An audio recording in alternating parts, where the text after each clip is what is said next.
को श्री दशरथ जी का शब्द वेदी बाण लगता है और उनके प्राण निकल जाते हैं। तो श्रवण के माता पिता जो है दशरथ जी को श्राप देते हैं कि जिस तरह से हम पुत्र वियोग में हम अपने प्राण को त्याग रहे हैं, एक दिन आप भी अपने पुत्र के वियोग में अपने प्राण त्यागेंगे। वक्त बीतता जाता है, वक्त बीतता जाता है, फिर क्या होता है? दशरथ जी को कोई संतान ही नहीं होती है। तब दशरथ जी को यह एहसास होता है, याद पड़ता है कि श्रवण के माता पिता ने मुझे ये श्राप दिया था, मुझे ये श्राप दिया था कि जिस तरह से हम लोग पुत्र वियोग में अपने प्राण त्याग रहे हैं, एक दिन आप भी पुत्र वियोग में प्राण त्यागेंगे तो श्राप के अनुसार मुझे तो पुत्र होगा ही होगा, क्योंकि पुत्र वियोग में प्राण त्यागना है तो पुत्र तो होगा। तो उस समय तो बुरा लगा, लेकिन उस बुराई में भी अच्छाई छिपी हुई थी। एक और उदाहरण देता हूं मैं रामायण से, किष्किंधा कांड का। जब श्री रामचंद्र जी के पास सुग्रीव जी बैठे हैं और सुग्रीव जी सीता माता के खोज के लिए बंदरों को निर्देश देते हैं कि पूर्व दिशा में जाओ, पूर्व दिशा में जाओगे तो तुम्हें इस स्थान पर इन चीजों को देखने को मिलेगा, उसके आगे जाओगे तो तुम्हें जो है विशाल मैदान मिलेगा, पर्वत मिलेंगे, तमाम चीजों को वो बतलाते हैं। पश्चिम में जाओगे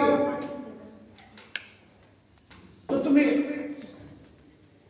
आखिर में जाने के बाद जो है एक सागर मिलेगा, वहां पर एक मंदिर मिलेगा। ये सारी बातों का भौगोलिक वर्णन करते हैं। उत्तर में जाओगे तो ये तथ्य तुम्हें दिखाई देंगे, दक्षिण में जाओगे तो तुम्हें ये चीजें मिलेंगी। और बानरों को आज्ञा देकर के वो जब ऐसे भेजते हैं तो श्री रामचंद्र जी सुग्रीव जी का मुख देखते हैं और कहते हैं कि सुग्रीव जी, आपके इस भौगोलिक ज्ञान पर मुझे बड़ा आश्चर्य हो रहा है कि आप धरती के पूर्व पश्चिम उत्तर दक्षिण का इतना सुंदर ज्ञान रखते हैं, कैसे आपने ज्ञान प्राप्त किया? तो बोले कि प्रभु, जब मुझे बाली के राज्य से निकाल दिया और कहीं मुझे रहने नहीं देता था, मुझे पूरी पृथ्वी पे दौड़ाता रहता था मारने के लिए। मैं यहां से वहां भागता था, वहां से वहां भागता था, वहां से वहां भागता था, यहां से वहां भागता था, कभी पूरब में, कभी पश्चिम में, कभी उत्तर में, कभी दक्षिण में, कभी पाताल में, कभी आकाश में, कभी सागर में। इतना भागा हूं प्रभु, इतना भागा हूं कि ये सारी जगहों का मुझे जो है एक एक कोने कोने का, जो धरती के एक एक कोने कोने का मुझे जो है ज्ञान हो गया। तो बुराई में भी अच्छाई थी।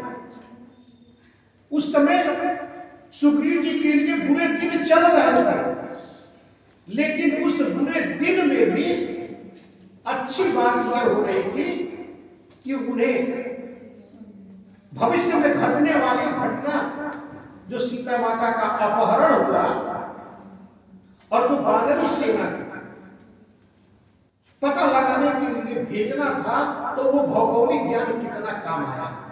अगर वो भौगोलिक ज्ञान नहीं दिए होते तो अंगद जी के साथ जामवंत जी और हनुमान जी जो दक्षिण दिशा में गए हैं और दक्षिण दिशा के बारे में जो सुग्रीव जी ने बताया था, कि ये कहाँ आप रुकेंगे, कौन सी जगह होगी, कहाँ आपको क्या खाने को मिलेगा, वो कितना कम आएगा। तो बच्चों अगर जीवन में कभी लगे ना कि कुछ बुरा हो रहा है मेरे साथ, कि सोच ले कि ईश्वर तुमको कुछ अच्छा करने के लिए मजबूरी बना रहा है, तुम्हारे हाथों कोई बहुत बड़ा काम होने वाला है, इसलिए तुमको मजबूत बना रहा है, इसलिए आज तुम्हारी परीक्षा ले रहा है जो तुमको बुरा लग रहा है। ये तुम्हारी परीक्षा हो रही है, तुमको बुरा लग रहा है। अब उससे बुरा समय क्या हो सकता है, अगर सोचिए कि लक्ष्मण जी को जो है बर्छी लगी हुई थी, लक्ष्मण जी कोमा में थे। सुसेन बैल ने कहा कि प्रातः काल होने से पहले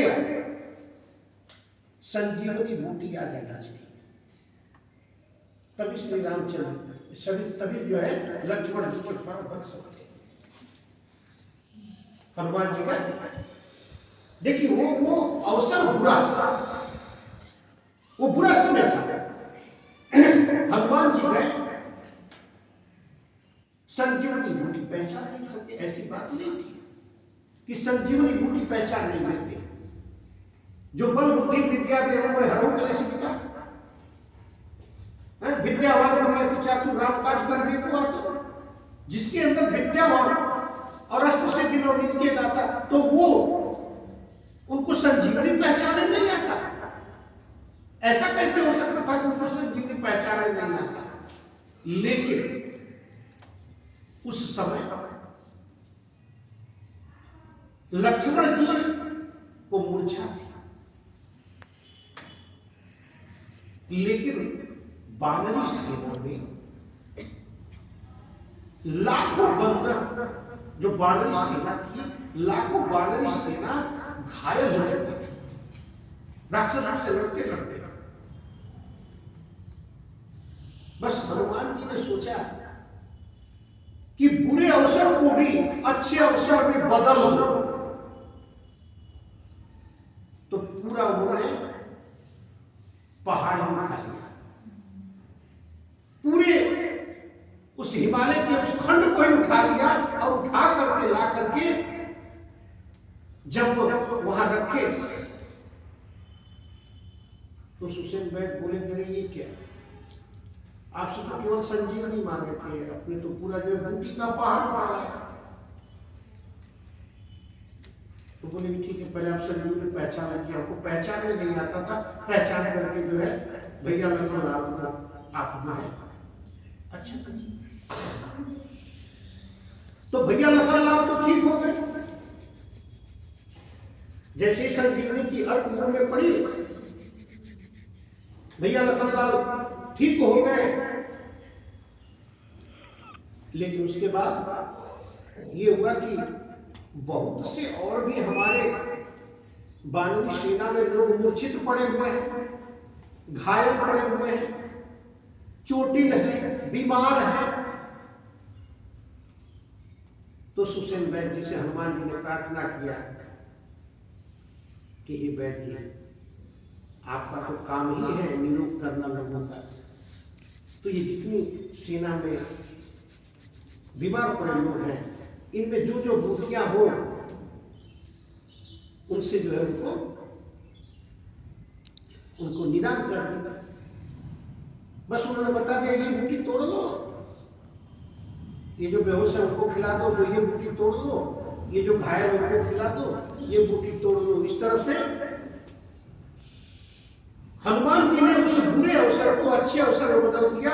मूर्छा तो लक्ष्मण जी को थी, लेकिन उसके साथ साथ पूरी बानवी सेना को उन्होंने रिफ्रेश कर दिया, तरोताजा कर दिया।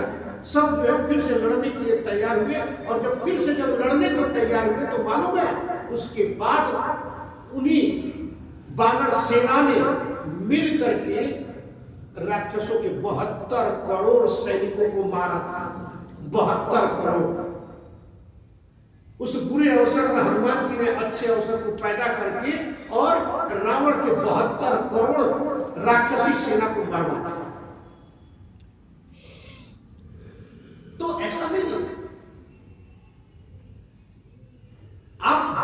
आपके नजर से कोई चीज बुरी लगती है,